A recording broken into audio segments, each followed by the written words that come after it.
16h30, Cyrielle Sarah Cohen.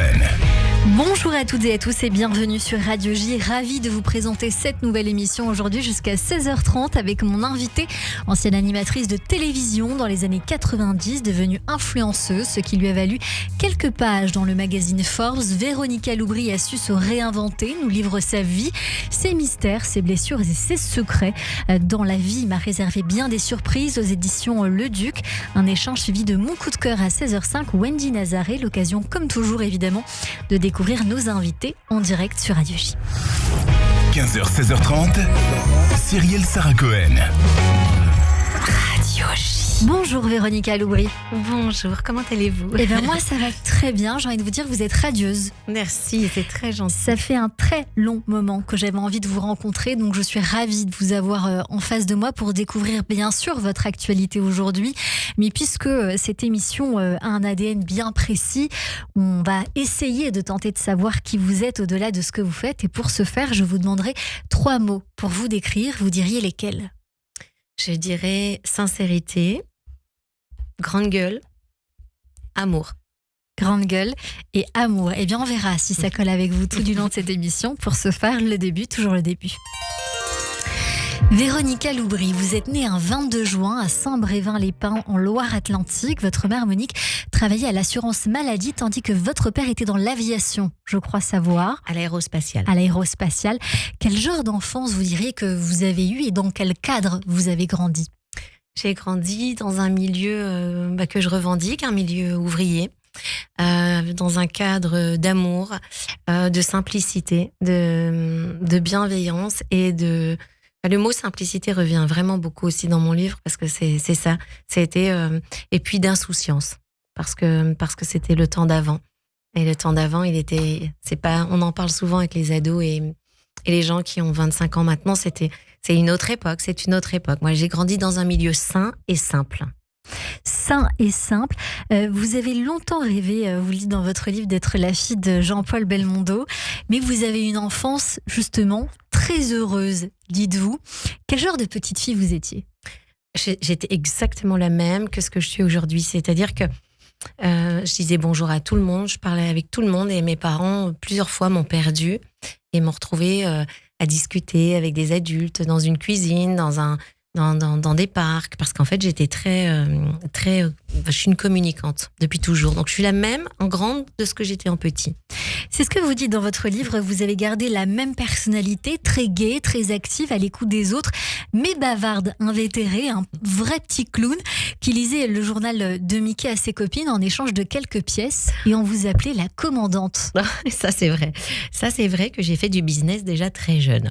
Je lisais le journal de Mickey dans ma chambre et je leur demandais de payer ma lecture.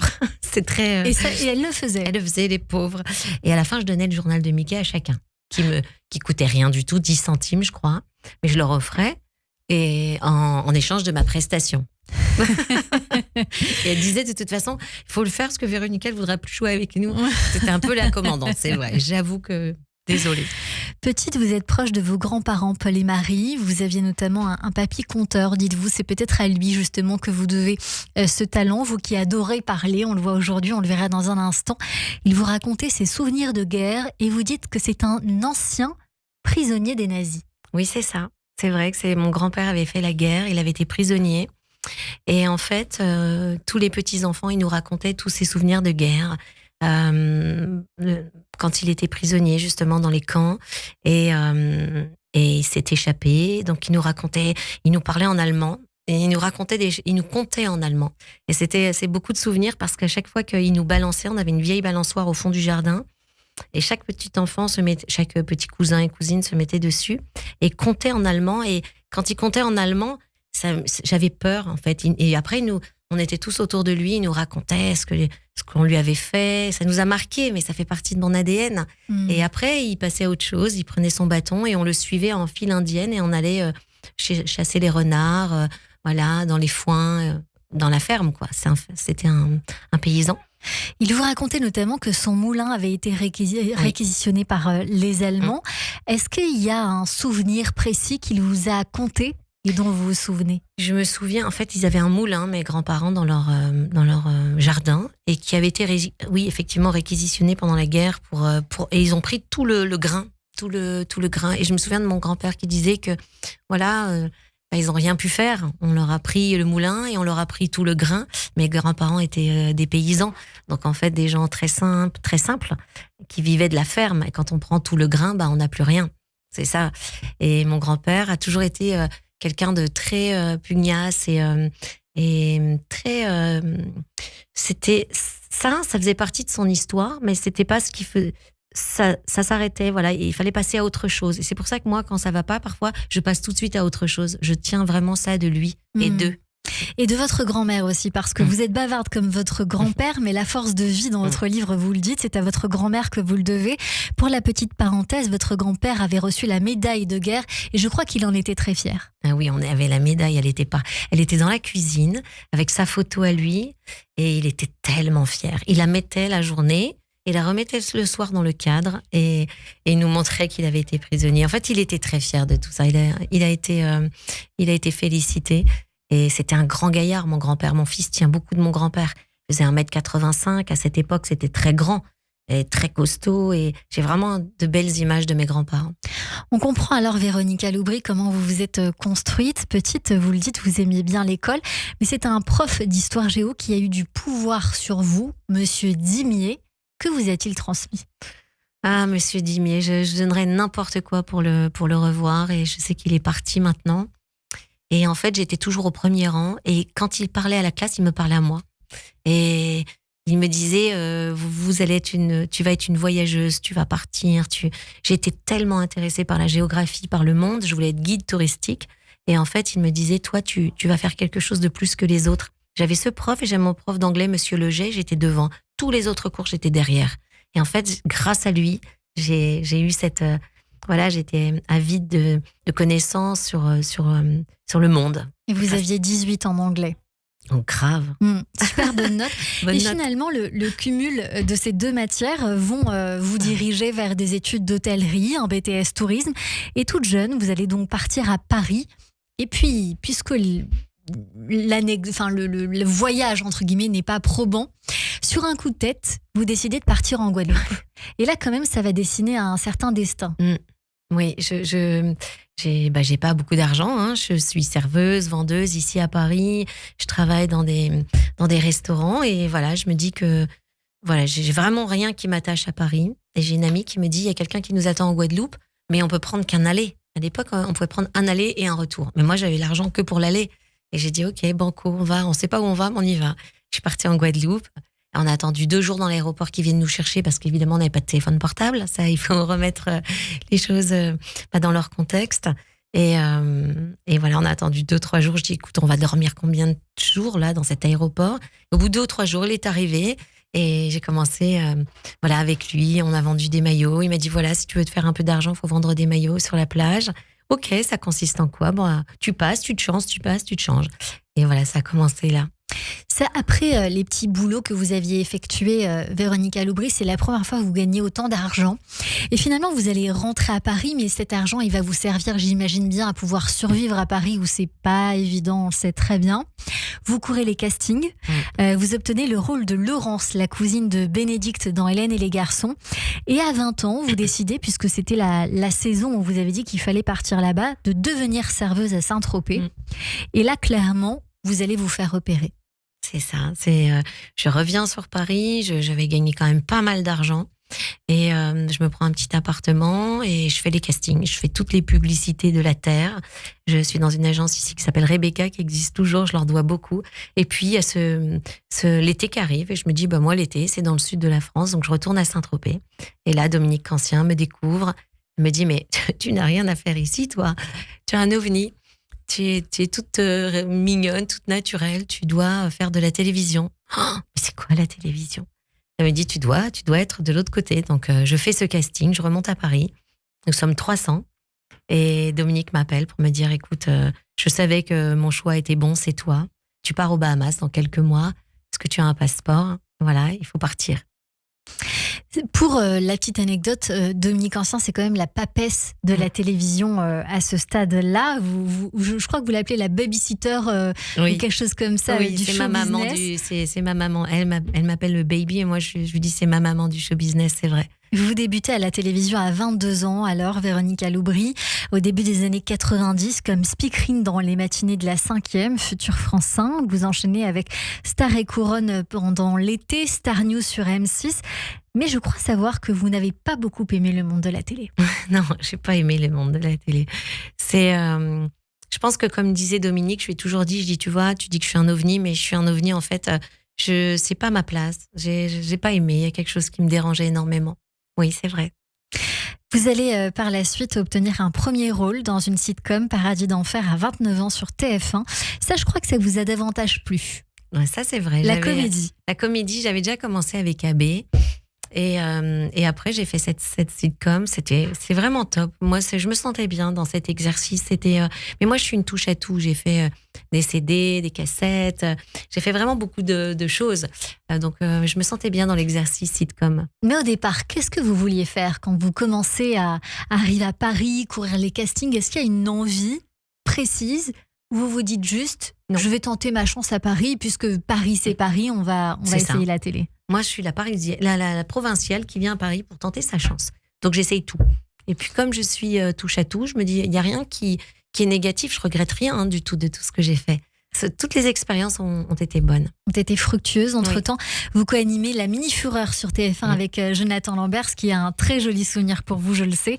Et à 32 ans, Véronique Aloubry, après donc quelques années où on vous voit votre visage sur toutes les chaînes, finalement, que ce soit la 5, la 6 ou encore la 1, vous recevez le 7 d'or de la meilleure animatrice pour Hit MCM, diffusé donc sur MCM. Et vous décidez de tout arrêter. Ouais. J'arrête tout.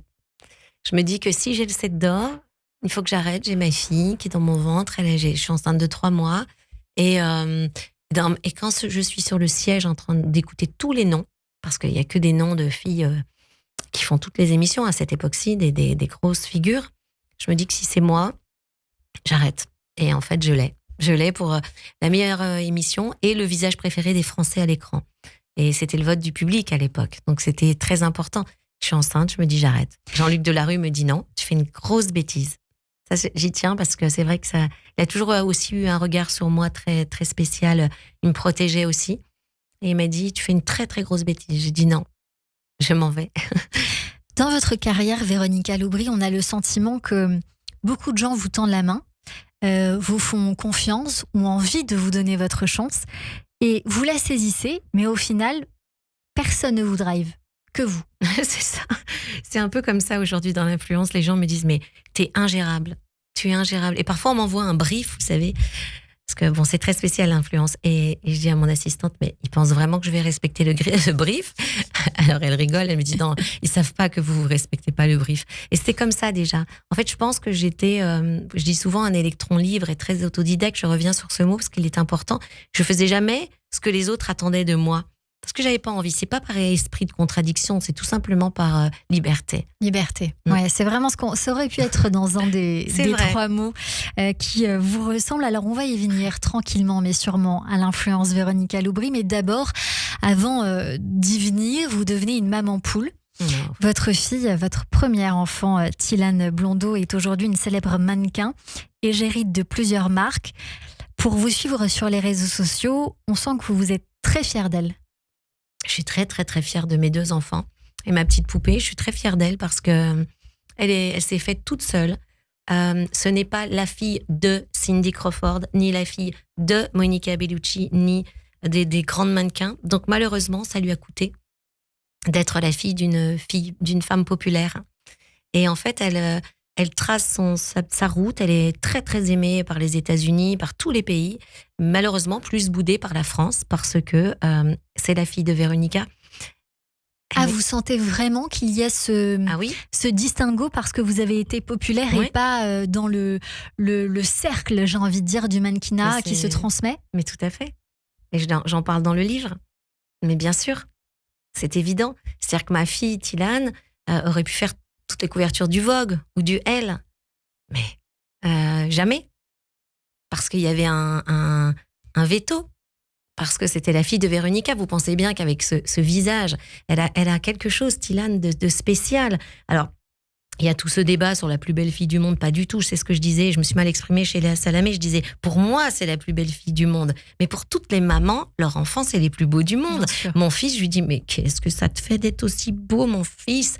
Et il me dit, mais maman, il me dit toujours ça. Donc, c'est pas une question... Elle a eu ce titre quand elle était petite. Mais la beauté, c'est subjectif, c'est comme l'art. Quelqu'un va trouver Tilan très belle, mais d'autres vont dire oui, bof. Mais de là à ce qu'elle ne fasse aucune campagne française, aucune couverture de magazine français, excusez-moi, j'aimerais beaucoup avoir un jour autour d'une table le directeur de Elle, de Vogue.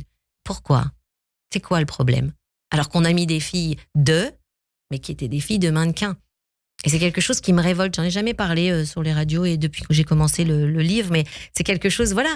Et je suis très fière d'elle parce qu'elle travaille énormément aux États-Unis, en Chine, au Japon. Mais c'est pas des marques françaises. C'est assez surprenant d'entendre ça, Véronica Loubry, parce que d'un point de vue purement français, spectateur, j'ai envie de dire, on a le sentiment de la voir partout, de la voir beaucoup, alors que voilà, on découvre avec vous, pour le coup, qu'en France, votre fille est boudée. Ce qui n'est pas en effet le cas des filles et des fils d'eux, pourtant avec des parents qui ne sont pas forcément mannequins, mais juste artistes.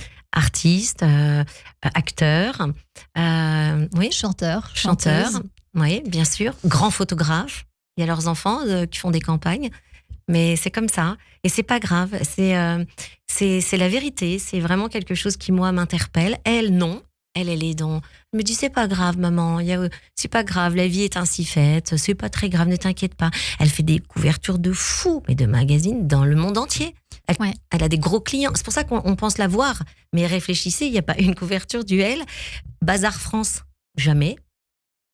Donc pas dans les magazines français. Non, jamais. Mais égérie de marques étrangères. Oh oui, énormément. Elle a fait toutes les grandes marques étrangères, toutes. Véronica Loubry, vos parents avaient dit un temps avoir un peu souffert au début de votre notoriété. On a l'impression que de votre côté, c'est plus une fierté d'avoir vos enfants dans la réussite et dans la lumière. Vous avez mis de côté votre carrière, renoncé, vous le dites dans votre livre pour vos enfants. C'est aujourd'hui eux qui réussissent. C'est un juste retour des choses pour vous? Tilan, elle a été dans la lumière, mais comme beaucoup, Ayrton pas du tout. Lui, il veut même pas apparaître et c'est son choix, il est très discret. C'est pas juste le retour des choses, c'est la vie qui est comme ça. Tilan, elle était là, elle était jolie, c'était fait ainsi. Jean-Paul Gaultier, il l'a repéré dans la rue, il savait même pas qui j'étais quand il l'a repéré. Et Ayrton, non. Donc on a deux enfants parfois diamétralement opposés, avec la même éducation, avec les mêmes valeurs. Tilan, c'est une mannequin. Elle a joué dans Belle et Sébastien, elle était juste exceptionnelle quand elle avait 11 ans. Pour moi, Tilan, c'est une actrice. C'est une actrice. Elle a une belle âme. C'est quelqu'un de pur. Je suis très fière d'elle, mais je suis une maman fière de ses enfants. Et pourquoi c'est normal et c'est une beauté, donc on espère évidemment la voir continuer à évoluer. Elle est encore très jeune, donc on a le temps. De votre côté, Véronica Loubry, vous allez avoir plusieurs vies, vous l'avez dit. Vous allez tenir une brasserie pendant plus de 10 ans, devenir créatrice de vêtements pour enfants et femmes enceintes. Et ça, c'est une très bonne idée parce que Dieu sait qu'il existe très très peu de magasins pour femmes enceintes. Sous la marque W, vous étiez un temps lancé dans la photographie qui vous passionne depuis toujours, depuis petite, avec cette envie-là. Aujourd'hui, vous êtes reconvertie dans l'influence sur Instagram. Aujourd'hui, c'est un peu la vie que vous préférez. Ouais. En fait, c'est vrai que comme je vous ai dit, j'ai beaucoup de casquettes, j'ai fait beaucoup de choses. La vie sur l'influence, ça me plaît énormément parce que je suis ma propre patronne et je fais ce que je veux. Et je m'en fiche de la vie des autres. Et en fait, c'est ça la liberté, c'est de savoir se dire je suis ma propre productrice, je suis mon caméraman, je suis mon preneur de son, et si j'ai envie de dire des choses, je le dis, si j'ai pas envie, je le dis pas. Je suis très sincère et franche et j'adore. Vous adorez et ça vous réussit. Alors pour ceux qui ne le savent pas, l'influence, il faut l'expliquer brièvement. Ce sont des personnes qui se mettent sur les réseaux sociaux. En règle générale, ça fonctionne très bien avec Instagram. Pour s'associer à des marques, proposer des collections capsules, parler aussi, une forme d'entrepreneuriat 2.0, porte-voix des aspirations de marques et bien d'autres pour influencer, inspirer, aspirer des centaines de milliers de femmes aujourd'hui. Vous avez, je crois, dans les 250 000 abonnés. En tout cas, vous les avoisinez très bien. Et pour le coup, c'est votre fille qui vous a inspiré. Oui, c'est Tilane qui... En fait, moi, j'ai laissé l'Instagram de Tilane. Elle avait 1 million de followers. Elle avait 18 ans. Je lui ai dit, écoute, moi, je te laisse te débrouiller. Elle m'a dit, maman, mais tu sais que c'est sur Instagram que ça va être... Le futur va être sur Instagram. Elle m'a dit ça il y a 12 ans. Et j'ai dit, ah bon ?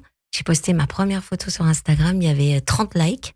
Je me suis dit, waouh, c'est trop bien cette histoire. Mais il n'y avait pas de stories. Et Tilane, quand les stories se sont mis, elle m'a dit, maman, demain, ce qui se passe sur Snapchat, ça se passe sur Instagram. Fais-le, maman.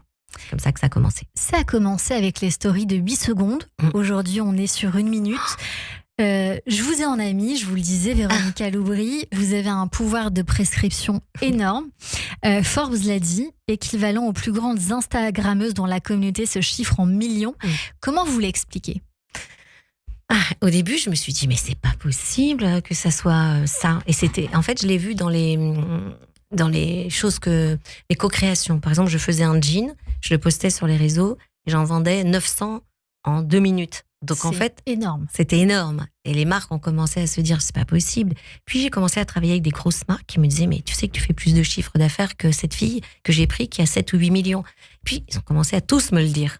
Donc à un moment donné, je me suis dit, c'est comme un docteur avec une prescription. Vous avez dit prescriptrice. Il y en a qui me disent, vous êtes mon inspiratrice. Je sais pas comment l'expliquer, mais c'est... Voilà. Moi, je vais vous le dire, Véronica Loubry, il y a chez vous, il faut le reconnaître, la beauté et le naturel qui a dépassé le temps, la simplicité et le chic en même temps, le bobo chic du Sud sans arrogance, le goût des jolies choses et des bonnes choses aussi, tout en étant la bonne amie, la bonne mère qui fait que l'on s'identifie à vous ou que l'on souhaite vous ressembler sans pour autant vous craindre. Ah mais alors ça, je peux vous dire qu'il y a personne qui me craint. En fait, même à la télé, j'ai toujours été la bonne copine ce que je dis aussi de girl next door, parce que en fait moi j'ai beaucoup de respect et de règles pour la femme et jamais j'irai me mettre en avant devant une autre femme. En fait, ce que j'ai réussi, je pense, à créer, c'est une bande de copines. Et hier à Bruxelles, elles étaient 30, elles étaient à côté, elles se parlaient. C'est une communauté très spéciale, mais parce qu'il n'y a pas elles n'ont pas peur de moi. Mais en fait, les femmes, elles n'ont jamais eu peur de moi parce que je suis la voisine d'à côté. C'est ça. Vous avez raison. Je montre des belles choses, des jolis vêtements parfois, et elles se disent, ah ben voilà, c'est ma pote. D'ailleurs, ils m'appellent Véro, me font la bise dans la rue, les gens. C'est pour ça que vous les appelez vos instamis. Oui. Ce ne sont pas vos followers ou encore vos abonnés. Ces personnes vous parlent et elles vous disent, on n'est pas des fans, on est tes copines. Forbes vous a consacré quelques pages, je l'évoquais il y a une seconde, Véronica Loubry, aux côtés d'autres influenceuses comme Noolita, parmi tant d'autres. Le titre de l'article qui vous est consacré est pour le moins surprenant. Véronica Loubry, le phénomène qu'Instagram n'a pas vu venir. Pourquoi ? Parce qu'une femme de plus de 50 ans qui cumule 250 000 abonnés, ça étonne. Mais c'est ça. Je pense qu'en fait, le phénomène, quand ils disent le phénomène, c'est avec les algorithmes, ils ont vu que je vendais énormément. Et ça, c'est un vrai, comme Léa Salamé a dit, une des influenceuses les plus puissantes de France. Le mot puissant, ça m'a fait quelque chose parce que je m'attendais pas à ce qu'elle dise ça. Et après, tout le monde le reprend. Comme vous dites, même Forbes, ils se sont rendus compte de quelque chose que moi, je ne soupçonnais pas. Et c'est là aussi que j'ai ce côté un peu naïf. Mes copines, elles m'appellent « Ah bon ?» parce qu'à chaque fois qu'elles me parlent d'un truc, je fais « Ah bon ?» Elles me disent « T'es trop naïve ». Et j'ai gardé ce côté un peu, même dans l'influence, je le fais parce que j'aime. Et c'est ça aussi, peut-être. Véronica Loubry, on continue cette émission avec vous. On vient d'évoquer quelques pages, l'air de rien, de votre livre « La vie m'a réservé bien des surprises », qui est une autobiographie sortie aux éditions Le Duc que Radio J vous offre. Pour le gagner, téléphonez au 01 77 62 72 89 avec votre nom, votre adresse et votre numéro de téléphone. Dans un instant, c'est la suite de cette émission, mais tout de suite, rappel des titres sur Radio J.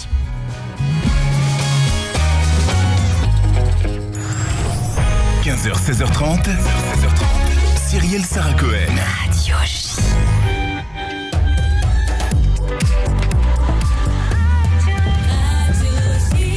« 15h30 passé d'1 minute sur Radio J. Bonjour et bienvenue. Tout de suite, le rappel des titres avec Etani Belaïch.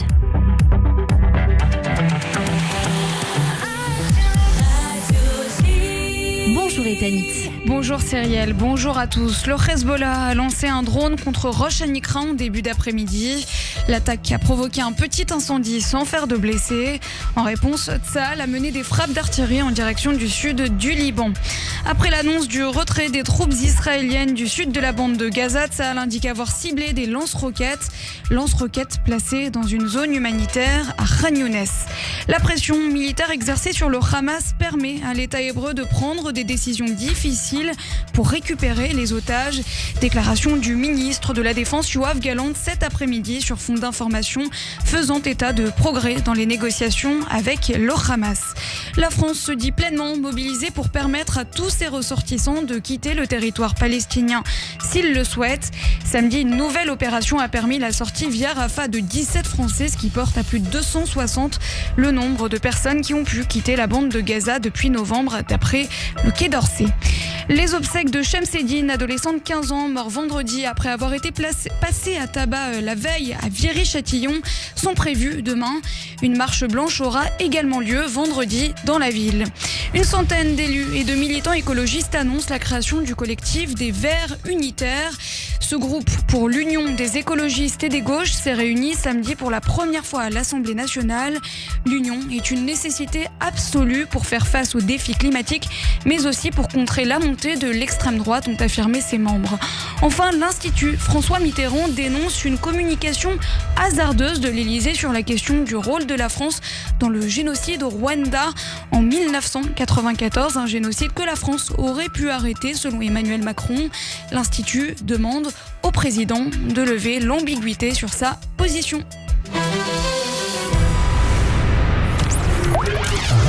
Radio J. Radio J. Tous les lundis, 21h-22h. Classico. Salut, c'est Steve Nadia. Retrouvez-moi ce soir à 21h pour Classico, l'émission foot de Radio J. Daniel Riolo, Julien Cazard, Jimmy Algerino, Pascal Olmeta, Grégory Schneider. Ils sont déjà venus à Classico. On vous y attend, soyez prêts. Coup d'envoi ce soir, 21h sur Radio J. Radio J. Radio J. Vous écoutez Radio J à Paris sur 94.8 en DAB+, et sur notre appli Radio J. Radio J. Radio J. Radio J. Radio J. Radio J. 15h, 16h30. Cyrielle Sarah Cohen.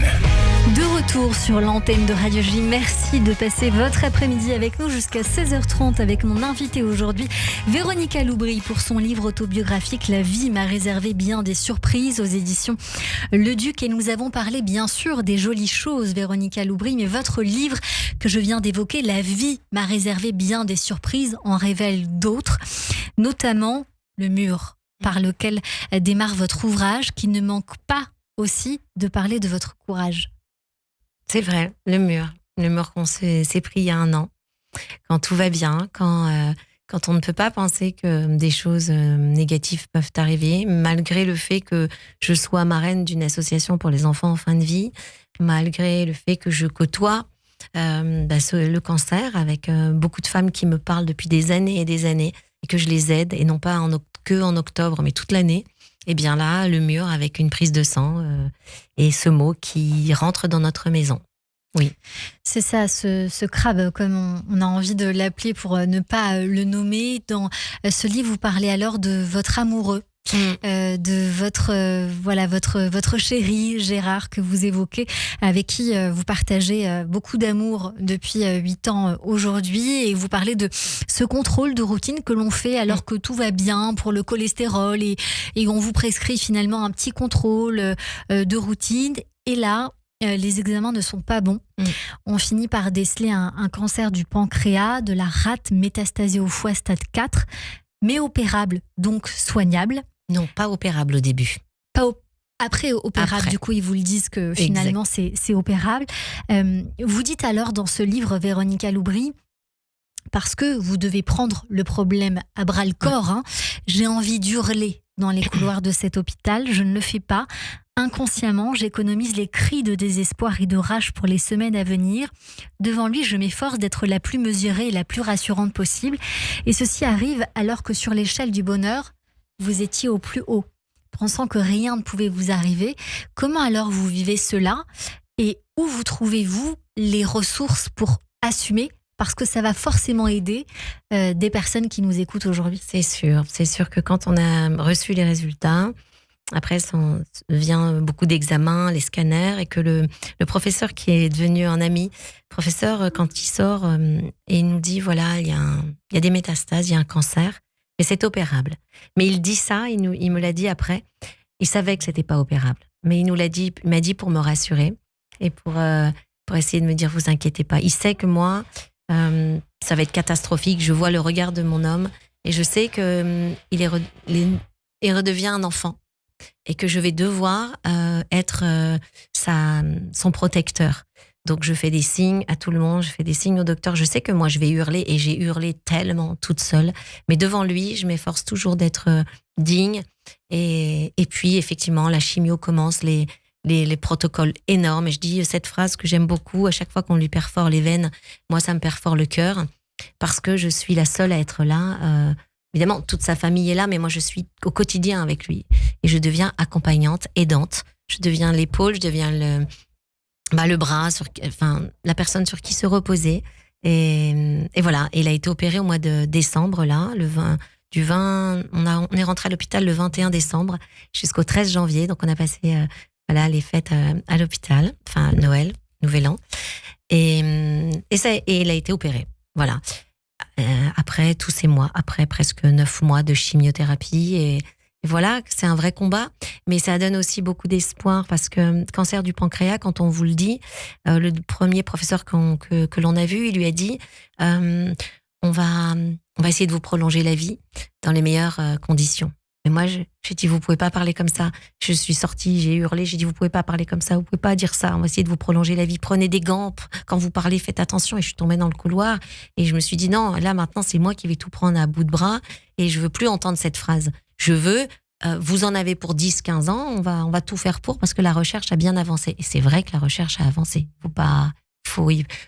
Le cancer, il y en aura de plus en plus. Dans les années à venir, mais très short, il y aura un homme sur 2 qui aura un cancer. Une femme sur 4. Je parle pas d'un cancer du sein. Je parle d'un cancer. Le cancer du pancréas, du ventre. Il y a des cancers de partout, de la langue, de l'oreille. C'est incroyable. Parce qu'on mange mal, parce qu'on respire mal. Donc là, dans les 5 ans à venir, on va arriver vers une flambée de cancer chez les jeunes, chez les moins jeunes, chez les gens de 30 ans. Ça va pas cesser.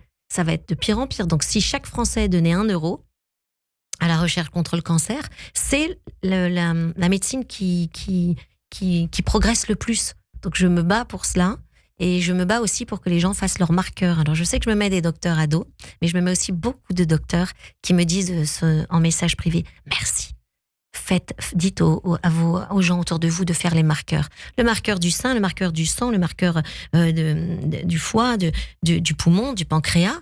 Ce sont 5 marqueurs qui sont très importants et qui peuvent être décelés en prise de sang. Ça ne coûte rien. Donc en fait, mais les médecins ne veulent pas le faire parce que l'ordre dit qu'il ne faut pas le faire. Ça sert à rien. Parce que je ne sais pas. J'aimerais bien savoir.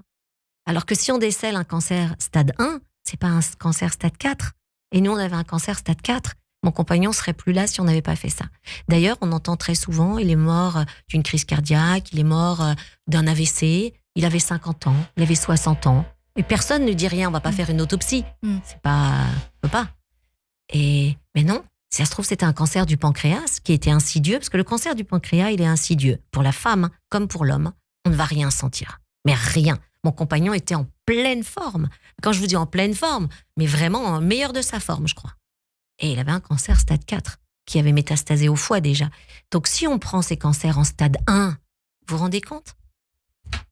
Je sais que c'est... Ce que je dis, c'est...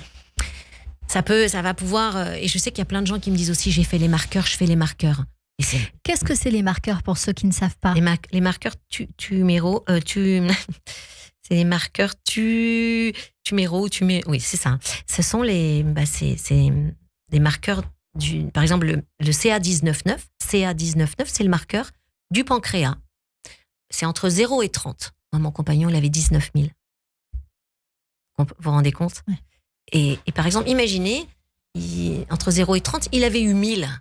On était au début. On avait une petite chimio. on n'avait pas tout ça, parce que la chimio, quand même, c'est dur, faut le dire. Je compatis et je pense à toutes ces femmes que je croise tous les jeudis dans les couloirs de l'hôpital qui me regardent, qui me font un cœur et qui me font un signe de tête. Et je vois dans leur regard, je sais que c'est dur, je sais que c'est horrible la chimio.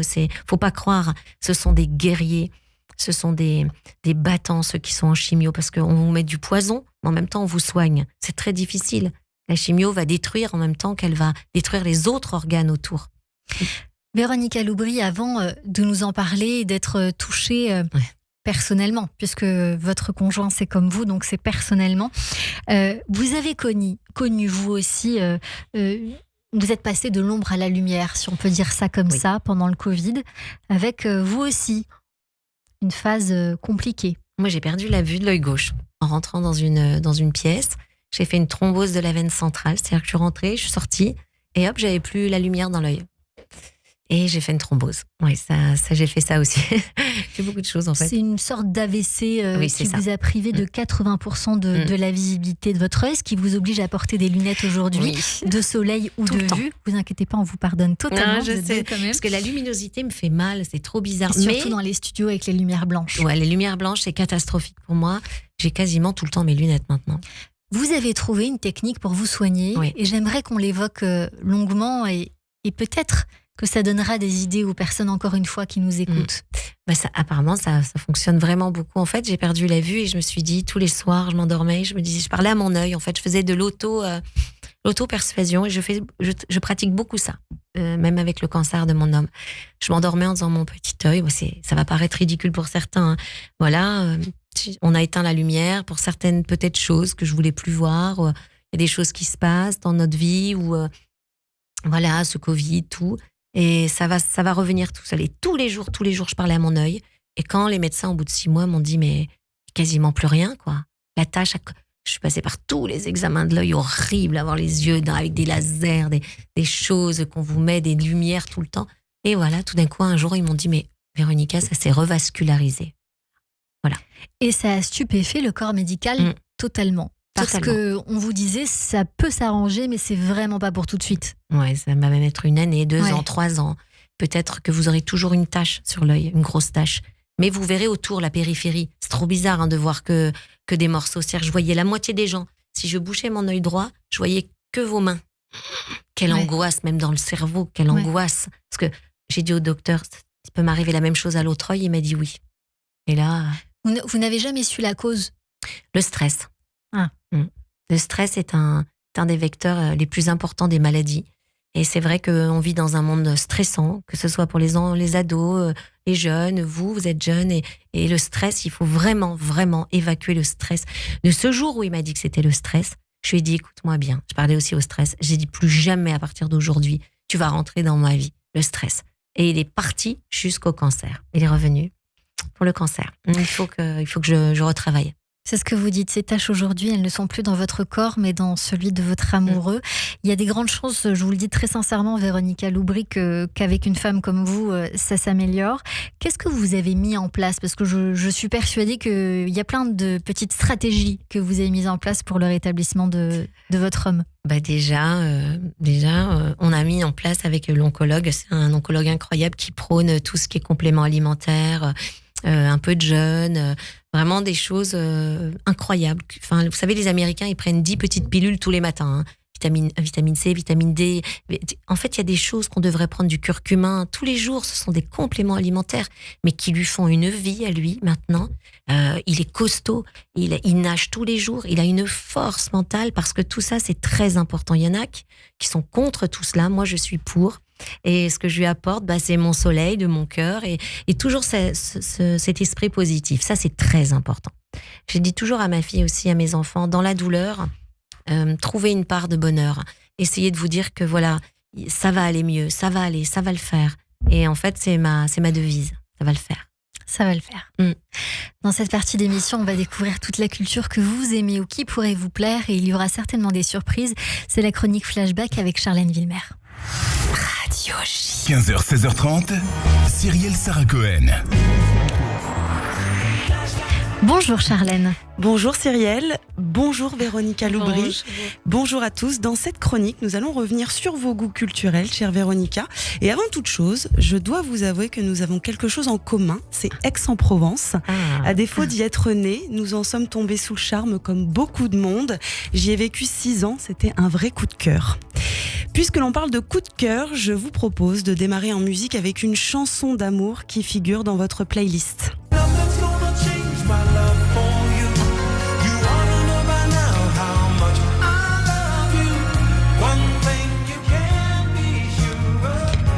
Flashback, 1985, George Benson sort le single de Nothing's Gonna Change My Love For You en Europe sous le label Warner. Sorti dans un nombre très limité de pays, Allemagne, Pays-Bas et Belgique, il se classe dans les 2 derniers.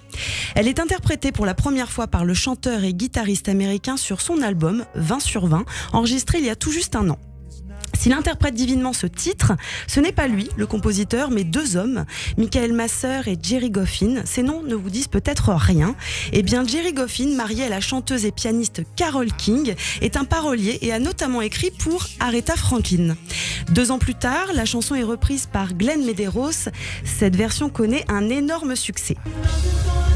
Ce slow, atomique, Glenn Medeiros le murmurait à l'oreille des adolescentes qui en a fait danser plus d'une dans les années 80, n'est-ce pas ? N'est-ce pas ? Mais bien que le bel hawaïen au regard de braise ne soit pas le premier à avoir enregistré cette chanson, c'est lui qui fera de ce titre un tube hyper galactique, repris des centaines de fois et dans des styles plus ou moins surréalistes. Comme cette version péruvienne par la Banda Peruana de Ocarina. Encore faut-il ne pas être allergique au flutio, n'est-ce pas ? Bon, revenons à notre version originale. Le sens de cette chanson est clair comme de l'eau de roche. Quels que soient les changements dans la vie ou dans le monde, l'amour pour l'autre ne changera pas. Qu'est-ce que cette chanson elle évoque pour vous, Véronica ? Nothing's gonna change my love for you. C'est ça, n'est-ce pas ? Il n'y a rien qui peut changer quand on a l'amour, que ce soit l'amour. Non, c'est une Ça trop change. belle chanson. Ouais, c'est une trop belle chanson. J'aime trop cette chanson. On va poursuivre en musique avec un artiste aussi que vous aimez et que vous nous conseillez d'aller voir en concert en mai prochain, Véronica. Ah là là. Après 14 années d'absence, Eric Clapton, guitariste mondialement connu, revient en France pour une ultime série de concerts On exceptionnels. va prendre les places, c'est sûr. Ouais. À Paris, notez bien, les 26 et 27 mai, Lyon le 29 et puis au Festival de Nîmes le 31 mai prochain.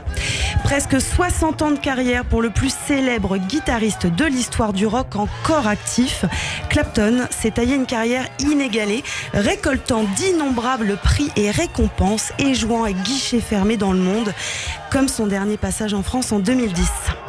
Mais connaissez-vous son vrai nom ? Flashback, Eric Patrick Clapp, né en 1945 en Angleterre. Son enfance n'est pas joyeuse. Sa maman a 16 ans quand elle le met au monde et le confie à ses grands-parents qui recueillent l'enfant, qui l'élèvent dans la musique. Surnommé Slow Hand, main lente, il s'impose dans le blues et fait décoller les Yardbirds de 63 à 65 avant de rejoindre les Blues Breakers, référence du British Blues en Angleterre. Lassé par la routine des nightclubs, il quitte tout pour rejoindre un groupe de musiciens voyageurs. Est-ce que ça vous fait rêver ? Moi, oui. C'est incroyable. J'adore l'histoire comme ça. Je C'était le connaissais pas groupe ça. The Glens. Sauf que l'épopée s'achève en Grèce où ils ont quand même failli se faire kidnapper. Donc ça n'a pas duré très longtemps. Finalement, les boîtes de nuit, c'était pas si mal. De retour à Londres, Clapton est le dieu du rock et du blues. L'artiste enflamme la capitale portant sur ses murs « Clapton is God ». Clapton est Dieu. Mais Clapton est avant tout un être humain. Échaudé par la médiatisation, il se cherche, fréquente les plus grands comme les Beatles et puis l'amour s'en mêle, comme toujours. Il tombe amoureux de l'ex-femme du Beatles, George Harrison, qu'il épouse et dont il divorce à la fin des années 80. C'est une période sombre pour l'artiste, en proie à ses addictions et vivant le deuil de son fils Connor, un drame qui lui inspire l'année suivante le poignot Tears in Heaven, qu'on écoute à l'instant. Un homme, un musicien hors pair, en groupe ou en solo, sa carrière est fulgurante. Il est le seul artiste à être intronisé à 3 reprises au sein du Rock and Roll Hall of Fame. On ira voir Eric Clapton les 26 et 27 mai prochains à l'Accor Arena à Paris, n'est-ce pas ? Et on poursuit en lecture avec Kilomètre Zéro, un livre sur le chemin du bonheur, Charlène. Avec un roman français écrit par Maude Ankawa, publié aux éditions Erol en 2017. Kilomètre Zéro raconte l'histoire de Maëlle, parisienne active survoltée, qui va être amenée à reconsidérer ses priorités. Maëlle, directrice financière d'une start-up en pleine expansion, n'a tout simplement pas le temps pour ses rêves, mais quand sa meilleure amie Romane lui demande un immense service, question de vie ou de mort, elle accepte malgré elle de rejoindre le Népal. Elle ignore que l'ascension des Annapurnas qu'elle s'apprête à faire sera aussi le début d'un véritable parcours initiatique. Au cours d'expériences et de rencontres bouleversantes, Maëlle va apprendre les secrets du bonheur profond et transformer sa vie. Mais réussira-t-elle à sauver son amie ? Cette expérience est directement tirée de la vie de l'auteur. En 2010, après la vente de sa société, Maude est proche du burn-out et très loin de ses valeurs fondamentales. Sur le plan professionnel, sa réussite est indiscutable. Pourtant, elle décide de partir pratiquement du jour au lendemain, en organisant en 4 jours son départ au Népal. Elle passera 5 semaines dans l'Himalaya avec un Sherpa, dans le silence absolu. Un voyage pour se reconnecter à elle-même et à ses valeurs. Elle rentrera en France complètement métamorphosée. Et on termine avec du cinéma et un film sorti la semaine dernière. Alexandra Lamy et Félix Moati se donnent la réplique dans La Promesse verte, réalisé par Édouard Bergeon. Un drame bouleversant qui suit le combat d'une mère pour sauver son fils Martin, condamné à mort en Indonésie pour avoir été témoin d'un meurtre. Témoin gênant qu'il faut à tout prix faire taire. Mais derrière le combat de cette mère se livre un véritable plaidoyer écologique. Je les accuse de massacrer la planète, de tuer des villageois. Hey yo, t'en permets. Et de laisser en prison un innocent pour le réduire au silence. Mon fils est condamné à mort et je peux compter sur personne. Non, s'il vous plaît, non. Saïd Ayouch, attaché dans ma salle. Qu'est-ce qui s'est passé? Ils ont attaqué un village, ils m'ont piégé, voilà. Tout ça, c'est à cause de leur putain d'huile de palme. Là, on en met partout. Tout le monde en croque, y compris dans les hautes sphères. Alors l'huile de palme, on n'y touche pas. Fils d'agriculteur et ancien journaliste à France Télévisions, le cinéaste s'attaque aux exploitants d'huile de palme, responsables de la déforestation. Mais pas que. Les modes de production aussi pour obtenir cet or liquide, productif, conservateur et pas cher, présente partout dans les cosmétiques, la lessive et plus incroyable encore dans les biocarburants. Une promesse pas si verte donc. En effet, l'huile de palme, c'est un réel souci aujourd'hui. On le trouve notamment dans la pâte à tartiner que l'on aime beaucoup. Oui, beaucoup. Merci beaucoup, Charlène Wimmer, pour nous avoir fait découvrir les goûts artistiques de notre invité. On va poursuivre cette émission avec une petite pause musicale, avec une musique qui est une surprise que j'ai découverte dans votre livre. En tout cas, c'est un clin d'œil à votre livre, Véronica Loubry, un livre autobiographique. La vie m'a réservé bien des surprises aux éditions Le Duc. Radio J vous offre. Pour le gagner, c'est très simple. Il faut téléphoner gratuitement au 01 77 62 72 89 01 77 62 72 89. Vous laissez votre nom, votre adresse, numéro de téléphone, le premier arrivé, le premier servi. Tout de suite, pause musicale, pause tout court, et puis on revient pour la suite de cette émission. Restez avec nous.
Et vous restez encore avec nous sur Radio J dans un instant. Notre introspection, le coup de cœur du jour et notre expert Joseph Agostini pour le portrait de notre invité.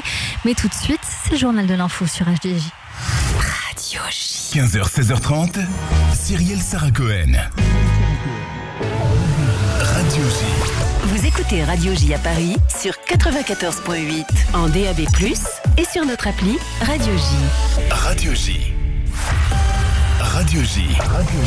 Bonjour. Le 6-9, Ilana Ferradian. Retrouvez-moi tous les matins avec mes chroniqueurs et mes invités. De 6h à 9h, au menu, politique en Israël, politique en France, mais aussi culture, société, santé, judaïsme, histoire. C'est tous les matins, de 6h à 9h sur Radio J.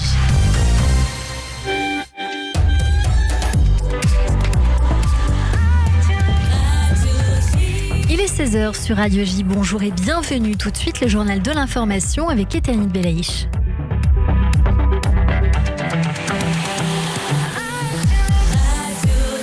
Bonjour Etanit. Bonjour Cyrielle, bonjour à tous. Au 185e jour de guerre en Israël, 7e mois de guerre, un accord pour la libération des otages serait sur le point d'aboutir. Des progrès significatifs en vue d'un cessez-le-feu à Gaza auraient été réalisés au Caire le week-end dernier, où une délégation israélienne s'est rendue pour avancer sur les négociations avec le Hamas. Selon des sources égyptiennes, l'État hébreu et le groupe terroriste auraient donné leur aval sur les principaux points des discussions. Information toutefois démentie par de hauts responsables du Hamas. Alors, qu'en est-il, Pascal Sunshine ? Du côté des médiateurs, on affiche un optimisme prudent. À Jérusalem, des sources proches des négociateurs confirment des progrès et indiquent que l'on devrait savoir d'ici demain soir si une avancée réelle est possible. On sait que les États-Unis sont entrés dans la boucle et poussent maintenant tous les acteurs à conclure une trêve le plus vite possible. Du côté du Hamas, en revanche, on laisse entendre qu'il n'y a rien de fait. Pour les dirigeants de l'organisation palestinienne qui s'expriment dans les médias, il n'y a toujours aucun progrès au motif qu'Israël n'aurait acquiescé à aucune des exigences du Hamas. Notre correspondante en Israël, Pascal Sunshine, l'armée israélienne a annoncé le retrait de ses troupes du sud de la bande de Gaza, notamment de Khan Younes, ville natale du chef du Hamas et bastion de l'organisation terroriste. Une information confirmée par le ministre de la Défense, Yoav Gallant, qui a précisé que les soldats allaient prendre un peu de repos avant les opérations prévues à Rafah, à la frontière égypto-gazaoui. Yoav Gallant qui a justifié le retrait des troupes de Khan Younes par le fait que le Hamas avait été mis hors d'état de nuire dans la région. Le chef d'état-major de l'armée a lui toutefois souligné que la guerre n'était pas encore terminée. De hauts responsables du Hamas se cachent toujours dans le territoire et nous parviendrons à les atteindre tôt ou tard, a déclaré Herzi Halevi, qui a noté que les objectifs de la guerre n'avaient pas encore été atteints. En revanche, sur le front nord, les tensions ne faiblissent pas. Le Hezbollah a lancé un drone contre Rosh Hanikra en début d'après-midi. La frappe a provoqué un petit incendie sans faire de blessés. En réponse, Tzahal a mené des frappes d'artillerie contre la ville d'Al-Khiyam au sud du Liban. C'est dans ce contexte que l'armée intensifie ses préparatifs en vue d'une guerre. L'armée prévoit des exercices à la frontière libanaise dans la journée. Plus d'un Français sur deux soutient toujours les objectifs de guerre d'Israël à Gaza. Ils sont 56% contre 65% fin octobre à considérer l'élimination du Hamas comme justifiée, selon un sondage IFOP réalisé pour le CRIF. Une majorité, 59%, pense en revanche que la responsabilité de la guerre est partagée par l'État hébreu et le Hamas. Les Français restent très marqués par le 7 octobre. Ils considèrent que ce sont des actes terroristes. Ces événements ont ranimé chez eux les traumas des attentats de 2015. Conclusion du directeur de l'IFOP sur cette enquête dévoilée hier dans la Tribune. En France, le gouvernement promet une taxe lapin d'ici le début de l'année prochaine pour lutter contre les rendez-vous médicaux non honorés. Une taxe de 5 € à la charge du patient annoncée par le Premier ministre pour pousser les absentéistes à bien aller à leur rendez-vous. Gabriel Attal a précisé que cette taxe resterait à la main du médecin. Il pourra décider de ne pas l'appliquer s'il juge les raisons du patient valables. Si elle était instaurée sous réserve d'un vote favorable du Parlement, cette pénalité serait collectée via l'empreinte bancaire par les plateformes de prise de rendez-vous comme Doctolib ou par les soignants eux-mêmes en cas de prise de rendez-vous en direct. Le ministre de la Santé, Frédéric Valletoux. L'objectif, c'est quoi ? C'est pas d'aller chercher toujours plus de revenus, c'est juste qu'on respecte les rendez-vous médicaux. Aujourd'hui, on est en état de tension. Il y a des Français qui n'ont pas accès ou plus difficilement à des rendez-vous chez le médecin. Les médecins se plaignent que parfois c'est 2-3 comme ça lapins qu'on leur pose par jour. Eh bien, c'est évidemment que mis bout à bout, c'est des millions de rendez-vous qui chaque année sont perdus.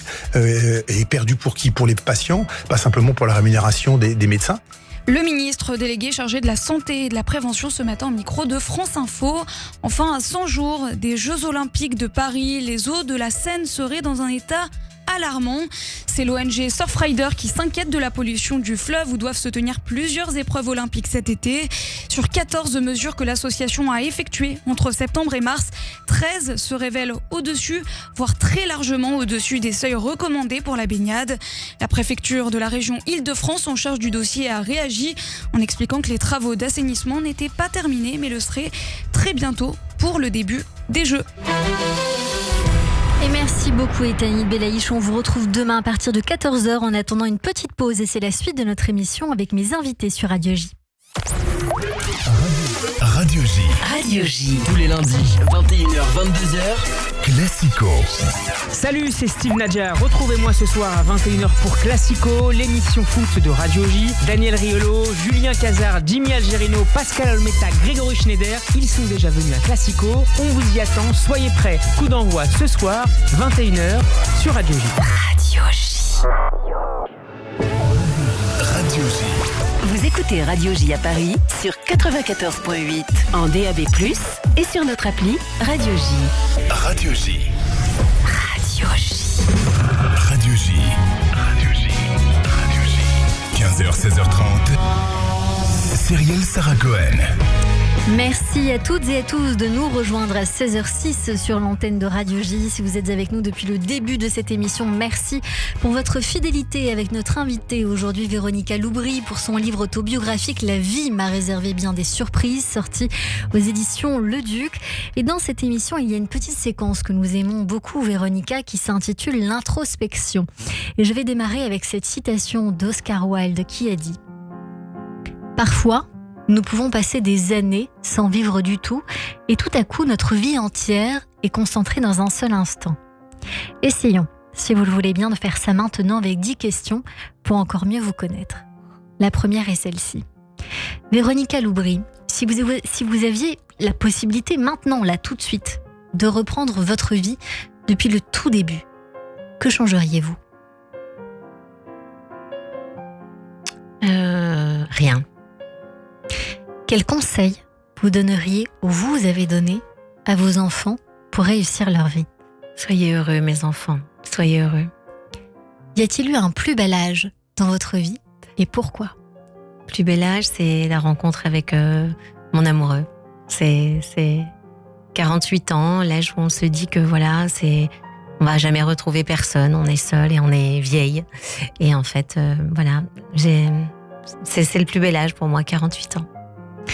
Y a-t-il une chose dans la vie, de prime abord impossible à résoudre, mais que vous avez résolu ? La résilience, c'est quelque chose, je m'attendais pas à être aussi forte et à avoir un pouvoir de résilience sur beaucoup de choses. Mais le déni, il y est pour quelque chose dans la résilience. Donc j'ai réussi ça, c'est bien. Est-ce qu'il y a une chose que vous aimeriez faire, mais que vous ne faites pas ?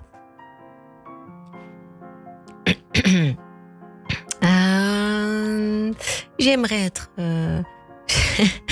être moins bavarde. J'y arrive pas. Même la nuit, je parle, je crois. Faudrait que je me calme, je sais pas. C'est la seule chose. Y a-t-il une chose que vous avez réalisée cette année et dont vous pensez vous souvenir toute votre vie ? Ah ouais, j'ai réalisé cette année. Ça fait 1 an, voilà, que mon compagnon se bat et j'ai réalisé une chose, c'est que je me tourne encore plus vers les autres. Je suis cette année bénévole dans une maison de retraite et je vais voir des personnes qui n'ont pas de visite.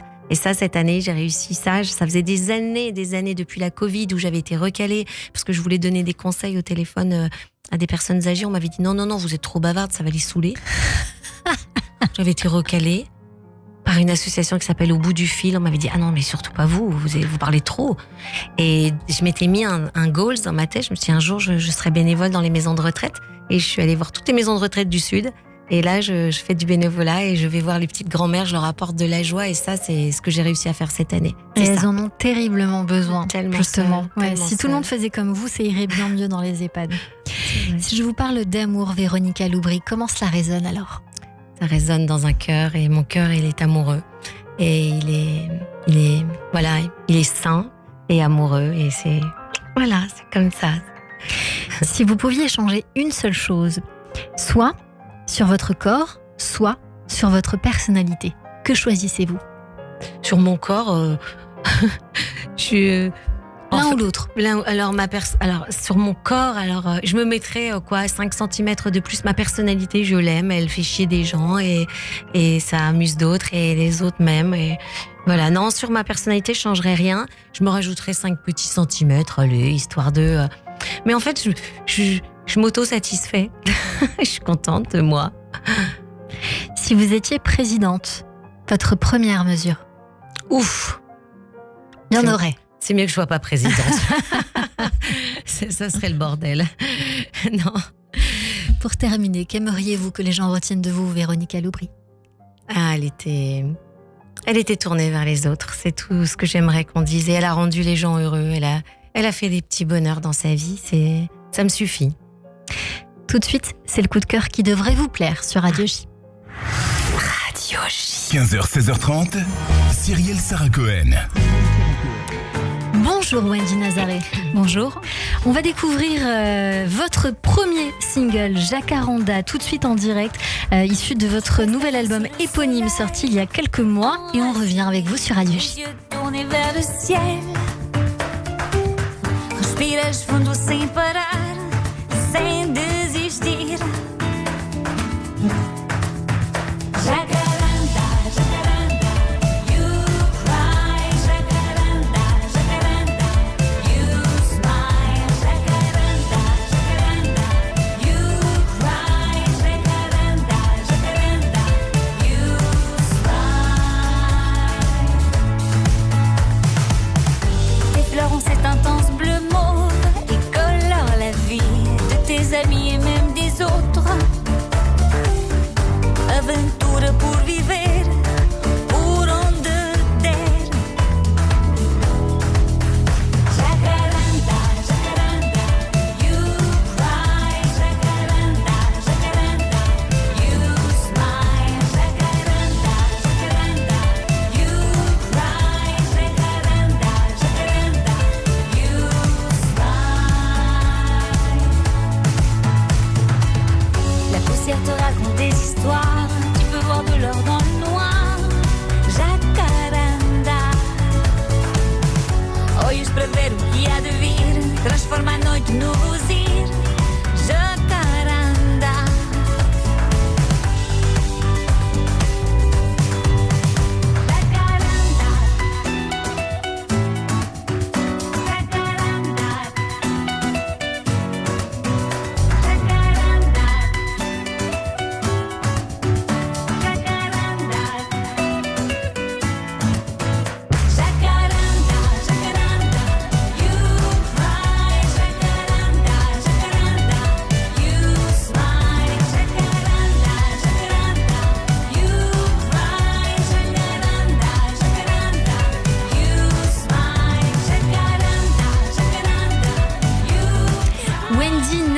Avec ce titre Jacaranda sur l'antenne de Radio J. Ce titre explique que c'est un genre d'arbre. J'étais en train de vous le demander, Wendy, il y a quelques secondes, de la famille, notamment des Bignosiaceae, un peu compliqué à expliquer, mais en tout cas originaire des Paraguay et Uruguay, et puis sud du Brésil et Argentine. Oui. Et puis le genre Jacaranda comprend environ 50 espèces de plantes à fleurs et 6 sous-espèces. Et l'espèce la plus commune est le flamboyant bleu. Pourquoi j'explique cela? Parce que vous avez sorti un livre qui s'intitule Les flamboyants bleus. Et donc j'ai envie que vous nous expliquiez pourquoi. Oh là là, j'ai pas assez de temps parce que je suis une grande bavarde aussi. Je vais essayer d'être concise. Parce que là donc à l'initiative, la base du livre, il y a une nécessité émotionnelle. Je reçois des cassettes à l'enterrement de mon grand-père où il me raconte toute sa vie, dont des secrets de famille.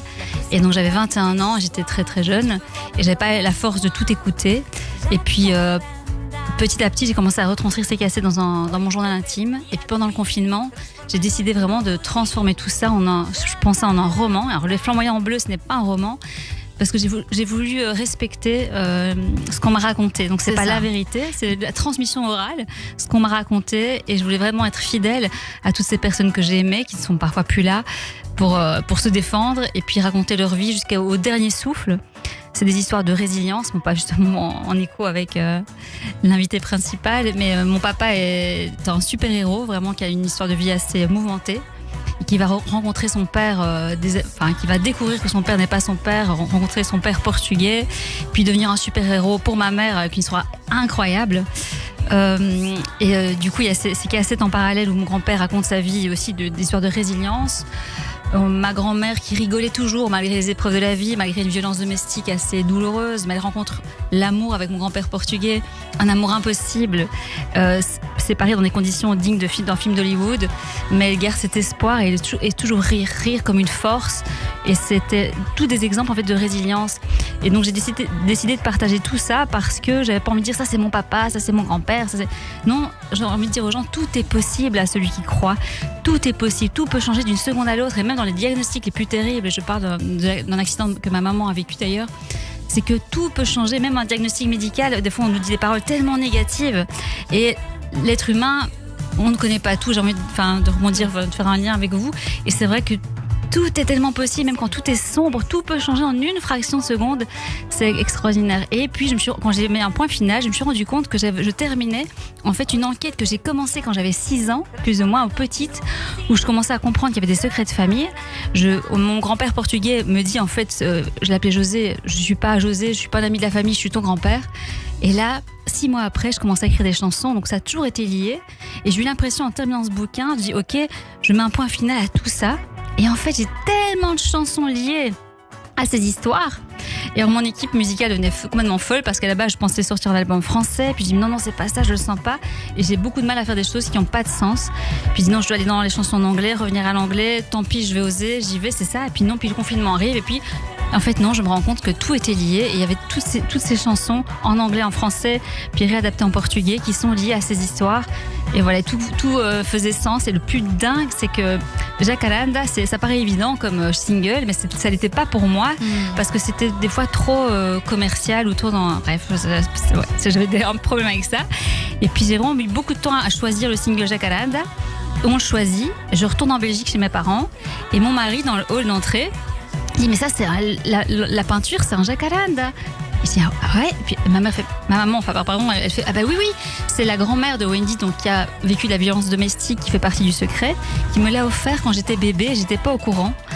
Et incroyable. Je dis mais c'est pour moi. Elle dit oui. Tout en repassant, elle dit mais oui, je pense vraiment qu'il y a encore un petit mot d'ailleurs pour toi derrière. Je dis ah bon, truc de fou. Et donc mon mari décroche le cadre et derrière elle dit voilà pour Wendy de ta petite marraine, j'espère que les flamboyants bleus, un signe. Et tout le livre, je n'ai rien inventé, des clins d'œil du ciel tout au long de la vie de mes parents. C'est juste incroyable qu'on fait attention aux petites choses comme ça pour croire à des choses autres que ce que nos circonstances peuvent. C'est incroyable. Donc c'est un dernier clin d'œil que je viens de vivre. Et si j'avais vécu ça avant de terminer le livre, je l'aurais écrit dans le livre. J'aurais terminé le livre avec cette histoire-là. C'est l'occasion de faire un deuxième volet, peut-être, Wendy Nazaret. C'est très joli ce que vous nous racontez sur l'antenne. Et puis en plus, cela résonne énormément avec notre invitée Véronique Aloubry. Les flamboyants bleus, cela résonne alors comme tant d'histoires de famille, tant de couleurs, j'ai envie de dire, que l'on découvre donc avec ces différents genres d'arbres. On l'entend bien. Ce titre Jacaranda, est-ce qu'il concentre finalement un peu de cette histoire ? C'est l'histoire de mon père, le Jacaranda. C'est en fait cet arbre. J'entendais toujours parler du flamboyant bleu, mais c'est quoi le flamboyant bleu ? Ma grand-mère, pardon, je descends de l'avion de Lisbonne à l'instant que ma valise, donc je suis un peu. Mais ma grand-mère adorait les flamboyants bleus et je l'ai amenée par surprise à Lisbonne. Et elle n'en revenait pas, elle dit ah le flamboyant bleu. Et je sentais que cet arbre raconter autre chose, raconter des histoires, raconter.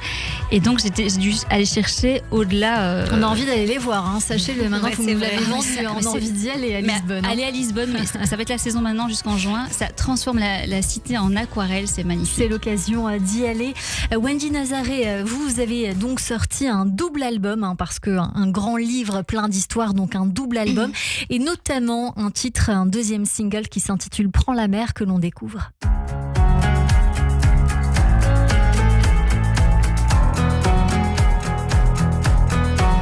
Pas là où tu es, tu te sens toujours ailleurs, tu es comme ça.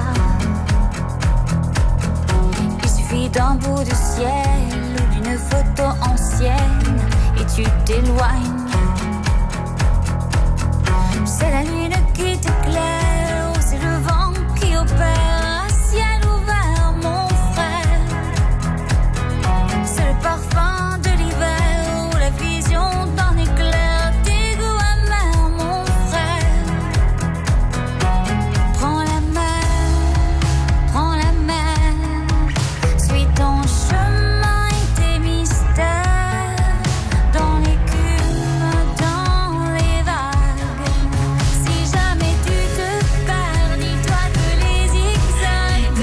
Loubry part à Lisbonne la semaine prochaine pour information. C'est vrai qu'on a vraiment vous nous avez vraiment donné envie.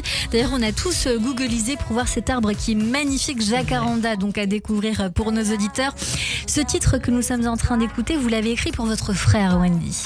Oui, c'est vrai, c'est mon frère. On a la double nationalité française par mon grand-père, par des histoires. Parce que vous êtes franco-belge et portugaise aussi. Oui, c'est un petit peu le méli-mélo dans la famille, mais mon frère est parti chez Fusier Marin. Et puis, c'est pas qu'il se cherchait, mais il avait envie de trouver son chemin. Et puis, mon grand-père portugais, c'est toujours un leitmotiv. Vas-y, avec le travail, on peut tout faire. Avec la volonté, on peut tout faire.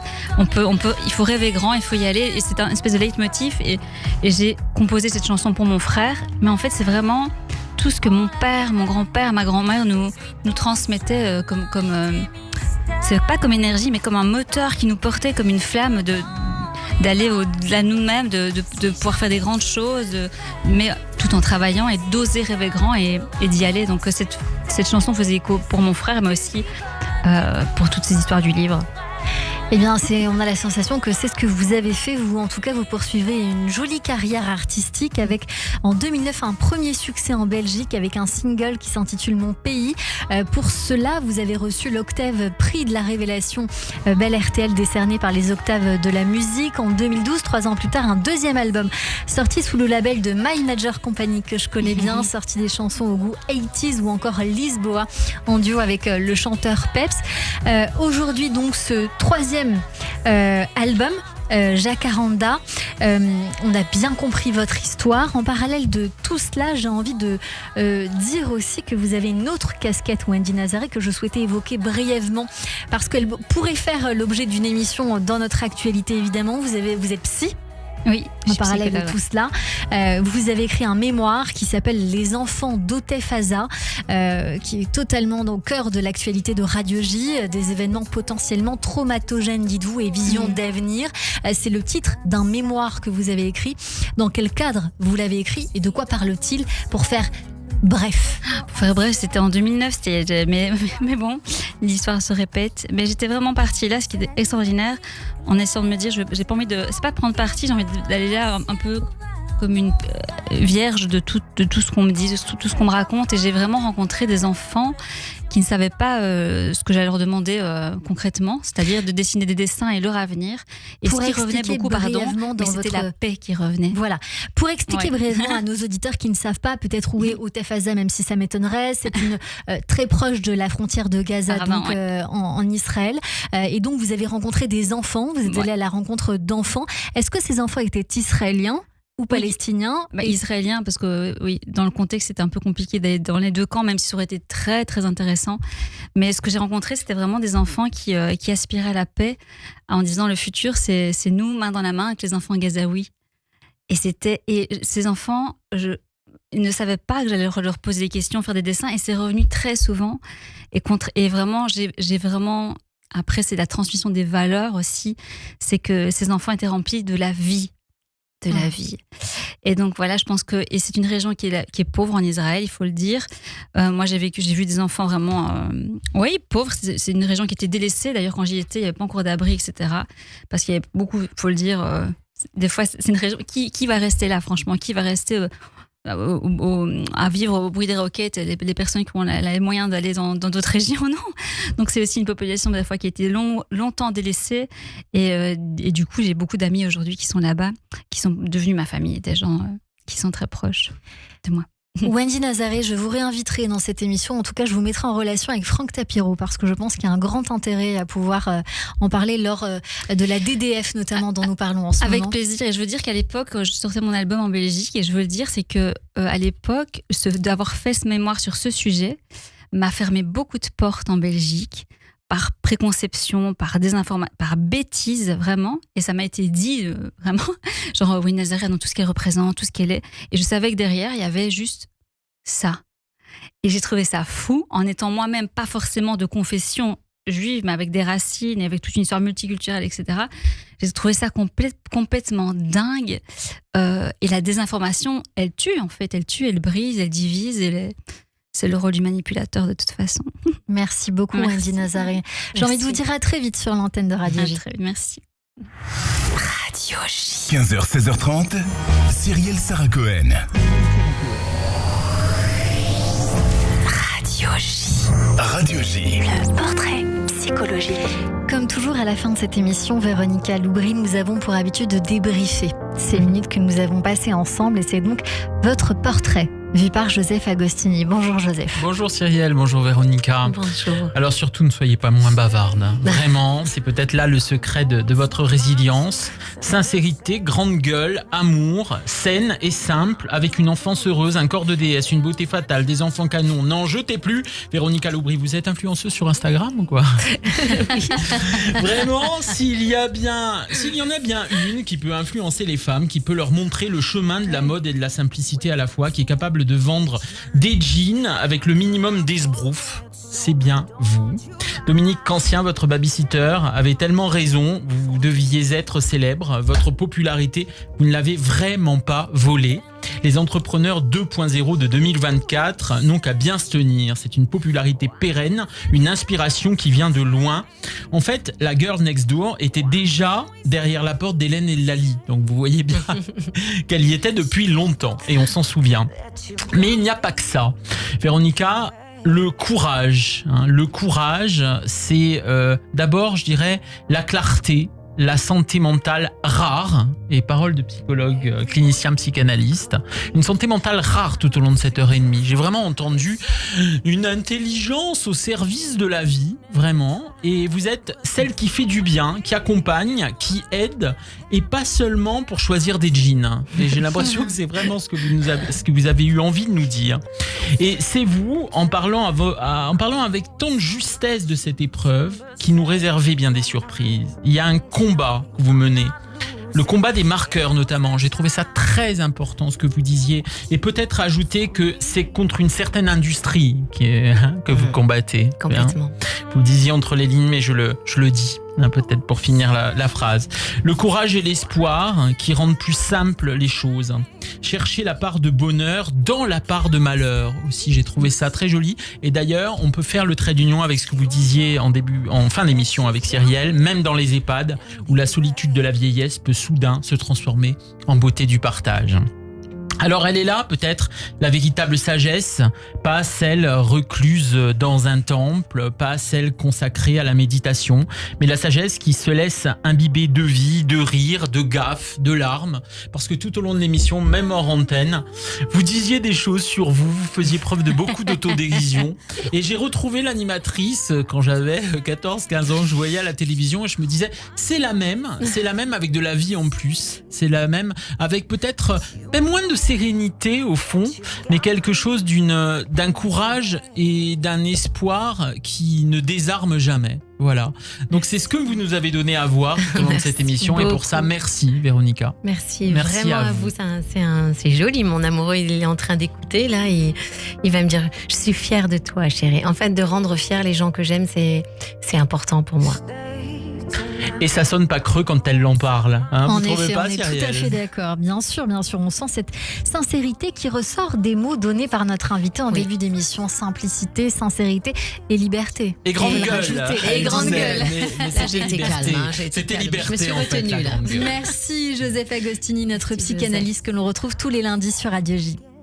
C'est la fin de cette émission avec vous, Véronica Loubry. Vous êtes venue nous voir pour votre livre autobiographique La vie m'a réservé bien des surprises, sorti aux éditions Le Duc.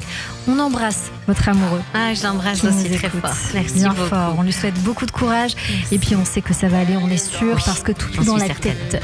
Merci beaucoup. Merci à l'artiste Wendy Nazaré d'avoir été mon coup de cœur du jour aujourd'hui pour son album Jacaranda, son livre Les Flamboyants Bleus aux éditions Chronica. Et puis on reparlera bien évidemment de ses mémoires dans cette émission. Merci à toutes et à tous de nous avoir suivis. Et rendez-vous demain dès 15h avec mon invité Eric Nolot sur Radio J. À demain, belle journée à tous.